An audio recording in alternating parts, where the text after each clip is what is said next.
Josh here from First Tech. We just got done installing a security remote start in this 2012 Kia Soul. Let's just start by arming the vehicle. All right, now we're ready to test the shock sensor.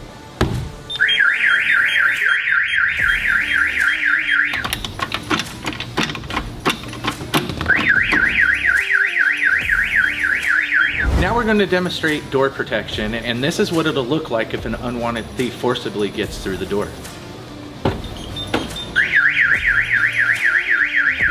The next demonstration is going to be starter kill. Turn it on, no start.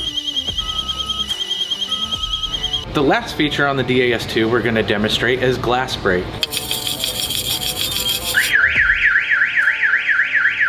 That's our demonstration of security features that have been added to this Kia Soul. If you're ready to secure your own vehicle, go ahead and visit us at Compustar.com, click the dealer locator, and find a dealer near you.